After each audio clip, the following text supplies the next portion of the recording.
নমস্কার বন্ধুরা, আমাদের এই নতুন চ্যানেলটিতে আপনাদের সকলকে জানাই সুস্বাগত।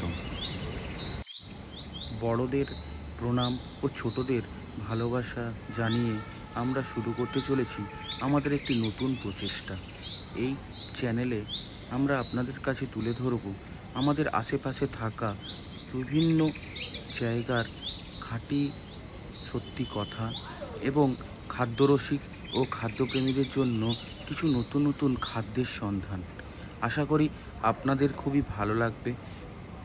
তাই আমরা এগিয়ে চলেছি আজকে মেদিনীপুরের পাশে থাকা কর্ণগড় মা মহামায়া মন্দিরের কিছু অজানা রহস্য আপনাদের কাছে তুলে ধরতে এবং মা মহামায়া কর্ণগড় মন্দিরের ভোগ এবং সেই ভোগের প্রস্তুতি কিভাবে অনেক অনেক ভক্তদের কাছে সেই ভোগ পৌঁছে যাচ্ছে, সেই সব কিছু নিয়েই থাকবে আজকে আমাদের এক ছোট্ট প্রচেষ্টা। আশা করি আপনাদের ভালো লাগবে, আপনারা সঙ্গে থাকবেন। তাহলে চলুন প্রবেশ করা যাক মা মহামায়া মন্দিরের দরবারে। সো গাইজ, আমরা যে চ্যানেলটা নিয়ে আজ এখানে উপস্থিত হয়েছি, সেই চ্যানেলটা হচ্ছে মেদিনীপুরের যারা খাদ্যরসিক তাদের জন্য এবং সবার জন্যই। তো আজ আমরা জিনিসটা দেখাবো যে হচ্ছে কি বলে মহামায়া মন্দিরের ভোগ, অন্নভোগ কিভাবে তৈরি হচ্ছে বা কি ব্যাপার, কি বৃত্তান্ত। এবং আরও সবথেকে বড় কথা হচ্ছে যে আজ এক মহামায়ার মন্দিরের বড় এক অনুষ্ঠান আছে। তো সেই ব্যাপার নিয়ে আজ আপনাদেরকে পুরোপুরিভাবেই আমাদের ভিডিওতে দেখাচ্ছি। তো চলা যাক, আসুন। চলুন এবারে চলা যাক মহামায়া মন্দিরের ভেতরে, যেখানে মন্দিরের কমিটির এক সদস্যের কাছ থেকে জেনে নেওয়া যাক মন্দিরের অজানা রহস্য। বলছি, মায়ের মন্দিরটা কত বছর আগে উদ্বোধন হয়েছিল আনুমানিক? অজিত সিং, যশবন্ত সিং, আচ্ছা সেই সময়কার মন্দির। আচ্ছা পরবর্তীকালে এটা রায় স্ট্রিট নরেন্দ্রলাল খান, অমরেন্দ্রলাল খান আচ্ছা। এটার আন্ডারে চলে যায়। আচ্ছা। 7 একর 37 ডিসিমেল সম্পত্তি। 7 একর 37 ডিসিমেল 7 একর 37 মায়ের টোটাল সম্পত্তি। সম্পত্তি, আচ্ছা, মানে এই সারাউন্ডিং পুরো গ্রাম সমেত এরিয়া ধরে। আচ্ছা তো আমরা 1985 সালে এই তখন মন্দিরের এই পরিস্থিতি ছিল না। আচ্ছা আচ্ছা 1985 আচ্ছা সাল। আচ্ছা আচ্ছা সেই সময় তৎকালীন মানুষজন, আচ্ছা মানে আমাদেরই যারা উত্তরসূরি যারা, হুম, সেই সময়ে মন্দিরটা পরিচালনার জন্য আচ্ছা একটি সেবা সমিতি বলে একটি সমিতি গঠন করা হয়েছে। আচ্ছা তারাই এই মন্দিরটা পার্শ্ববর্তী সমস্ত গ্রামের মানুষজনকে নিয়ে হুম, সেবা সমিতি গঠন হয় 1985 সালে। তারাই আজও অবধি হুম। দেখাশোনা করে আসছে, মানে এর যে পরিচালনা। আচ্ছা, আমরা যেটা শুনেছি যে মা মহামায়ার মন্দির, মা মহামায়ার কোনো এক মানে 51 ফিটের মধ্যে একটা পীঠ পড়েছে। না, 51 ফুটের মধ্যে এটা সে উল্লেখ নেই। আচ্ছা সেটা আচ্ছা 51 ফুটের মধ্যে মহামায়াকে উল্লেখ করেনি, আচ্ছা আচ্ছা আমি যতটুকু জানি। আচ্ছা আচ্ছা, না সে তো অবশ্যই, হ্যাঁ। আমি এইটাই তো আমরা জানতে চাই, এইটাই আমরা জানতে চাই, এইটা আমরা জানতে চাই এবং আমাদের দর্শককেও জানাতে চাই সেটাই সেইভাবে। 51 ফিটের মধ্যে এটা নয়, এটা সেইভাবে সেই জায়গায় উল্লেখ নাই। আচ্ছা আচ্ছা, রঘু বাবা কবে এলেন এখানে? যে রঘু বাবা আছে 1970-এর আগে, ঠিক 70-এর আগে, মানে 1970 সালের আগে আগেটাই, মানে আচ্ছা। ঠিক 70-এ ওই 68-69 এরকম উনি ছিলেন। 1970 সালে মধ্যে পৃথিবী দিয়ে যান। আচ্ছা আচ্ছা আচ্ছা আচ্ছা। উনি এখানে সাধক হিসাবে আমাদের কাছে পরিচিত এবং হ্যাঁ। বহু মানুষজন ওনার এবং কাছে সবাই রঘু বাবাকে হ্যাঁ জানেন এবং হচ্ছে তাকে মানেন। ভক্ত যারা আছে এবং অনেকেই অনেক উপকৃত হয়েছেন ওনার আশীর্বাদে। আচ্ছা আচ্ছা আচ্ছা আচ্ছা, ওনার আশীর্বাদে ওনার আশীর্বাদে অনেক দুরারোগ্য ব্যাধি আমাদের চোখের সামনে দেখা। আমার 75 বছর বয়স হয়ে গেছে। আচ্ছা আচ্ছা আমি আচ্ছা 94 সালে এখানে সেক্রেটারি থেকেছি। আচ্ছা আচ্ছা আচ্ছা প্রথম 85 সালে গঠনের পর একজন সেক্রেটারি ছিলেন, তারপর আমি 94 থেকে সেক্রেটারি ছিলাম। আচ্ছা বেশ কিছুদিন সেক্রেটারি থাকার পরে আবার ক্যাশিয়ার হয়েছিলাম, সভাপতি আচ্ছা, হয়েছিলাম, ঠিক আবার আছে। ক্যাশিয়ার। তো যাই হোক, আজ আমাদের সাথে আপনার নামটা অমর মন্ডল বাবুর সাথে আমাদের কথা হলো।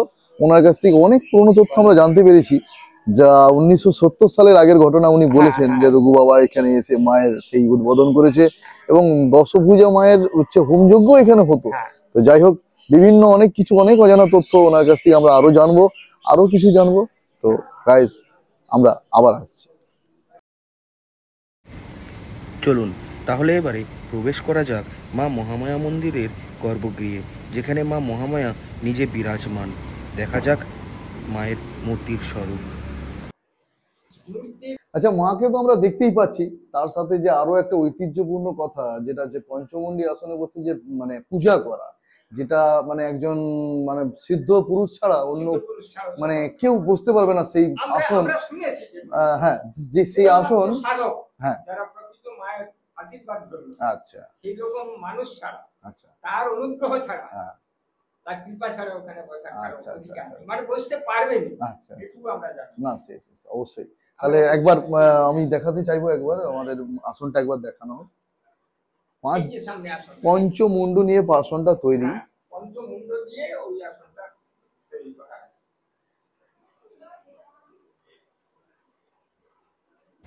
চলুন এবারে যাওয়া যাক বাবা ভোলানাথের মন্দিরে। মায়ের পাশে থাকা এই দণ্ডেশ্বর ও খণ্ডেশ্বর জিউর মন্দিরে আছে এক অফুরন্ত শান্তির স্থান, যেখানে 2 মিনিট শান্তি ভরে বসলে আপনি পাবেন চরম শান্তি। চলুন এবারে যাওয়া যাক শ্রী রামচন্দ্র ভক্ত শ্রী বজরংবলীর মন্দিরের উদ্দেশ্যে, এবং মন্দিরে গিয়ে বজরংবলীর কাছে আপনাদের সবার জন্য মঙ্গল কামনা করে এবং আপনাদের সকলকে যেন ভালো রাখে সেই কথা বাবার কাছে জানিয়ে এগিয়ে চলি আমরা আগের উদ্দেশ্যে। এবারে আমরা আস্তে আস্তে এগিয়ে চললাম মা যোগমায়া মায়ের মন্দিরের উদ্দেশ্যে, যেখানে গিয়ে জানতে পারলাম মা যোগমায়া মায়ের অফুরন্ত শক্তির প্রমাণ।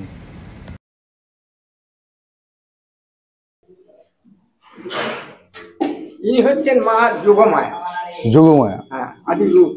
আচ্ছা, তো সেই এই মন্দিরটাও ছিল এমনি ঢালাইয়ের উপরে এমনি সামান্য ভাবনা দশা হয়ে গেল। আচ্ছা, তারপরে পরবর্তী সময় এই মন্দিরটি কিন্তু নির্মাণ হবে। নির্মাণ করে আর ক বছর হবে, মোটামুটি বছর 15-16 হবে। আচ্ছা, নির্মাণ হয়েছে। হ্যাঁ, আর ওটাও তাই, প্রভু বাবার মন্দির। আচ্ছা, আচ্ছা, আচ্ছা, এটা করে তখন করা হয়েছিল। আমাদের অনুষ্ঠানগুলো যেগুলো যা হয়, হ্যাঁ, অনুষ্ঠান মোট 5টি। আচ্ছা, আমাদের ধরুন, বছরে হ্যাঁ, বছরে 5টি অনুষ্ঠান। 5টা আচ্ছা, অনুষ্ঠান। এটার মধ্যে হচ্ছে আপনার আমাদের দুর্গোৎসব। আচ্ছা, দুর্গোৎসবে আমরা 3 দিন সেবা সমিতির পক্ষ থেকে এবং আচ্ছা, ভক্ত শিষ্যদের দানে আচ্ছা, আমরা 3 দিন আমরা ভোগ বিনামূল্যে খাওয়াই। আচ্ছা, ভোগ করা হয়। তাতে মোটামুটি প্রতিদিন প্রায় 5-6 হাজার করে পরিষেবা দেওয়া হয়। 5-6 হাজার লোক, 5-6 হাজার লোক প্রত্যেকটা অনুষ্ঠানে। দুর্গাপূজা 3 দিন তো চলেই, এর সাথে আরো বছরে আরো 5 খানা আরো অনুষ্ঠান আছে। আচ্ছা, গুরুদেবের আবির্ভাব দিবস, আচ্ছা, গুরুদেবের তিরোধান দিবস, আচ্ছা, কল্পতরু উৎসব, আচ্ছা, গুরু পূর্ণিমা আছে। দুর্গাপূজা, গুরুদেবের আবির্ভাব দিবস, গুরুদেবের গুরু পূর্ণিমা আছে।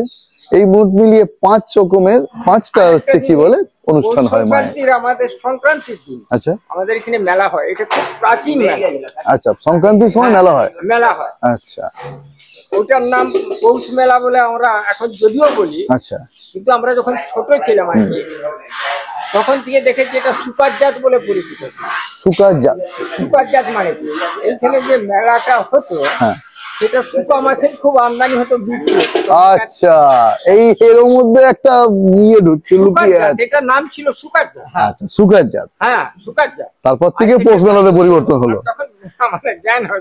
সেই আর এখানে তখন যে দোকানপাট গুলো আসতো, তখন কাটা পোশাকের দোকান গ্রামের মানুষ তখন শহরমুখী হয়নি। আচ্ছা, অতটা তারা এগিয়ে যায়নি। আচ্ছা, আচ্ছা, আচ্ছা, তার এইখানে পৌষ সংক্রান্তির সময় মকর দেওয়ার জন্য কাপড় জামা ইত্যাদি ইত্যাদিগুলো যতটুকু যা হতো তখন এইখান থেকে সবকিছু। তাদের আর্থিক পরিস্থিতি দাঁড়িয়ে তারা ওই কেনাকাটায় আচ্ছা, আচ্ছা, আচ্ছা, আচ্ছা, এইভাবেই সুকার যাত্রা পরবর্তী পৌষ সংক্রান্তির মেলা হিসাবে মনে হয়েছে। সুকা এখন আর নাই, সুকা না। আচ্ছা, আচ্ছা, চাহিদাও না। সুকা বলতে এখানে সুকা মাছ, একটা মাছ আছে, তার নাম হচ্ছে সুকা মাছ, শুটকি মাছ। সেই মাছটা দিয়ে মেলাটা প্রচলন ছিল, কিন্তু দিনকে যুগ পরিবর্তন হওয়ার সাথে সাথে আজকে পৌষ মেলা নামে পরিচিত হয়েছে। এবং প্রত্যেক সংক্রান্তিতে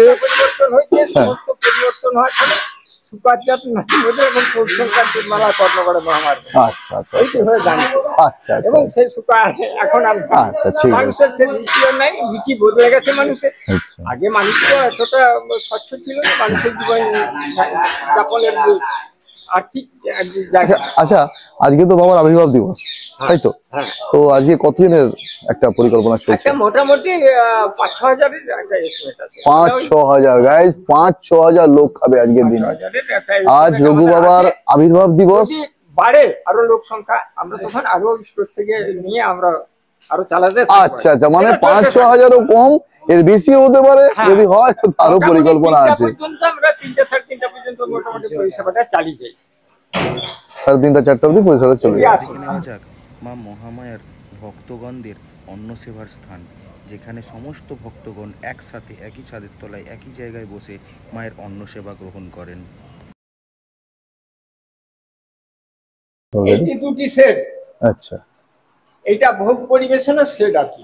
আচ্ছা, এই নিত্য সেবার ভোগটা সকলকে দেওয়া সম্ভব হয় না, সেটা একটা সামান্য সীমিত, সামান্য একটু হয় ওটা। সামান্য হয়। সেই জন্য আমরা তখন ভেবেছিলাম যে আমরা যদি সামান্য কিছু অর্ঘ্য নিয়ে আচ্ছা একটা নিত্য সেবার ভোগের সঙ্গে একটা ভোগ যুক্ত করি, যারা ভোগ প্রার্থী 11 টাকা দিয়ে শুরু হয়েছিল, 11 টাকায় একটা ভোগ পাওয়া যাবে। আচ্ছা, 11 টাকা 11 টাকা। শুরু হয়েছিল, 11 টাকা। আচ্ছা, আজকের এই ভোগটার দাম কত?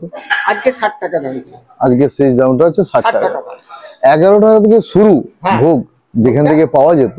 আজকে দিনের পর দিন দিন বদলাচ্ছে, জিনিসপত্রের দাম বাড়ছে, সেই অনুপাতে মন্দির কমিটি আজকে একটা এমন একটা জায়গায় এসে পৌঁছেছে, আজকে সেই মায়ের ভোগ নিতে গেলে আপনাকে শুধুমাত্র 60টা টাকা দিয়ে আর সেই এই ভোগটা আপনি আজকে যে পাবেন। 60 টাকার ভোগ, সেটাতে আপনার একটা ভাজা থাকছে, আচ্ছা একটু পোলাও থাকছে, আচ্ছা খিচুড়ি থাকছে, আচ্ছা একটা সবজি থাকছে, আচ্ছা চাটনি থাকছে, আচ্ছা, পায়েস থাকছে, পায়েস থাকছে। 6 রকমের সবজি তরকারি দিয়ে মায়ের ভোগ পাওয়া যায় মাত্র 60 টাকাতে। আচ্ছা, বিশেষ অনুষ্ঠানের জন্য আপনি এসে এমনি তো খেতে পারবেন, এখানে কোনো রকম কোনো টাকা লাগবে না বিশেষ অনুষ্ঠানের দিনে। এই ভোগ, তাদের ভোগ পেতে গেলে তাদেরকে 9:30টার মধ্যে নামটি লিখে দিতে হবে। আচ্ছা হয় ফোনে, আচ্ছা না হয় এসে নামটা লিখাতে হবে, আমার কজন ভোগ পাচ্ছি এখানে। আচ্ছা আচ্ছা কজনের 12টার মধ্যে এই ভোগের মূল্যটি দিয়ে আচ্ছা। আপনাকে কুপনটি সংগ্রহ করে নিতে হবে। আর আমাদের ভোগ পরিষেবা শুরু হবে মোটামুটি 12:30টার মধ্যে, প্রায় নিবেদন হয়ে যায়। 12:30 পরে 1টার মধ্যে প্রায় ভোগ পরিষেবা শুরু হয়ে যায়। বাহ, মন্দির এই ভোগ আমরা পাবো মন্দির থেকে যদি নিতে চাই 60 টাকাতে। আচ্ছা, হ্যাঁ, চলুন এবারে যাওয়া যাক আসল ইতিহাসের পাতায়, যেখান থেকে আমরা জানতে পারবো ইতিহাসের পাতায় মা মহামায়া কর্ণগড় মন্দিরের স্থানটি কোথায়, যেখানে আমরা রানী শিরোমণির কত কথা, কত গল্প সব দেখব এই স্থানে। রানীর শিরোমণি যে চুয়ার বিদ্রোহটা সংগঠিত, চুয়ার বিদ্রোহটা কেন, এইখানের মানুষজন একটা পিছিয়ে পড়া মানুষ ছিল। আচ্ছা তারা আজকের যে সমাজের মানুষজন আমরা চিত্রটা দেখছি, আচ্ছা তখনকার দিনে এই চিত্রটা ছিল না। আচ্ছা মানুষ ততটা সভ্য হয়নি, আচ্ছা তাদেরকে কেউ কেউ চুয়ার আখ্যা দিয়েছিল আর কি। আচ্ছা, ওই সময়। সেই জন্য, হ্যাঁ, সেই জন্য ইতিহাসে উল্লেখ আছে চুয়ার বিদ্রোহ। আচ্ছা, কিন্তু এখন চুয়ার বিদ্রোহ সে তো তখনকার সময়কালীন, তখনকার তৎকালীন সময়, হ্যাঁ ইতিহাস বলছে। একদম। কিন্তু আজ তো সেটা নাই, না, আজকে তো সেটা নেই, দিন বদলে গেছে, মানুষ বদলে গেছে অবশ্যই। তো সেই জন্য চুয়ার বিদ্রোহ সংগঠিত হয়েছিল এখানে, এবং রানী শিরোমণি এখানে আত্মগোপন করেছিলেন কিছুদিন। আচ্ছা পরবর্তী সময় ওখানে যে আমাদের ইয়ে আছে আবাসে, আবাসে আবাস, ওইখানে উনি থেকে যান। আচ্ছা বিদ্রোহটা এখান থেকে শুরু হয়েছিল, এবং এইখান থেকে, এই জায়গাটা থেকে ওরা লক্ষ্য করতো কোথায় শত্রু আসছে না। আচ্ছা এটি যতটুকু জেনেছি, আচ্ছা শুনেছি, আচ্ছা আচ্ছা আচ্ছা। কথিত আছে। পুরনো ইতিহাসের কিছু কথা আমরা এখান থেকেও আবার জানতে পারছি। তার মানে এক কথায় চিন্তা করা যায় যে কতটা ইতিহাস লুকিয়ে আছে আমাদের এই মন্দিরের মধ্যে। জানা যাক বাবা রঘু বাবার কিছু কাহিনী, যিনি তার যজ্ঞের মাধ্যমে মায়ের কাছে পৌঁছে গিয়েছিলেন। যে রঘু বাবা যার মানে ইয়েতে আমরা আজকে এসেছি, যার আবির্ভাব আজকে বা জন্মবার্ষিকী, তো উনি ওইখানে উপর যে স্তম্ভ আছে ওই স্তম্ভতে উনি ৪৫ দিন ধরে এক যজ্ঞ করেছিলেন। এটাও এক অজানা তথ্য। সাধনা করেছেন উনি ওখানে। সাধনা করেছেন উনি। আমরা কিছুক্ষণ পর ওটাকে দেখাবো, ওই যজ্ঞ স্থানে গিয়ে আমরা দেখাবো। এটাও একটা কথা যে সবাই তো এই সুযোগ পায় না। তো আজ মন্দির কমিটির দ্বারা আমরা যে সুযোগটা পেয়েছি বা যে জিনিসগুলো জানতে পেরেছি আপনাদেরকে সেটা জানাচ্ছি। হ্যাঁ, তো দেখা যাক, আমরা ওই যজ্ঞস্থানে যাচ্ছি, চলুন। মন্দিরে ঢোকার সময় ডান দিকের একটি ছোট্ট রাস্তা ধরে এগিয়ে গেলেই পেয়ে যাবেন এই স্থানটি। মন্দির কমিটির সঙ্গে যোগাযোগ করলে আপনারাও এই জায়গাটি হয়তো দেখতে পারেন, কারণ এই জায়গায় দেখতে গেলে মন্দির কমিটির পারমিশন নেওয়াটা খুবই জরুরি। আমরা ওনাদের সহযোগিতাতেই এই জায়গাটাতে যেতে পেরেছিলাম, তাই আপনারা চাইলে একটু মন্দির কমিটির সঙ্গে কথা বলে নেবেন। উপরে এক ছোট্ট সিঁড়ির মাধ্যমে উঠে যেতে হবে বাবার ওই যজ্ঞগৃহে, যেটি মন্দিরের দরজার গেটের একদম ওপর স্থানে অবস্থিত। চলুন এই ছোট্ট জায়গাটি দিয়ে আস্তে আস্তে গুটি গুটি পায়ে আমরা এগিয়ে চলি ওই স্থানে, এবং আপনাদেরকেও সঙ্গে নিয়ে চলি। আপনারা সঙ্গে থাকবেন, তবেই এই জায়গাটা আপনারা আমাদের এই ভিডিওর মাধ্যমে দেখতে পাবেন। চলুন তাহলে দেরি না করে যাওয়া যাক মন্দিরের ওই যজ্ঞগৃহে।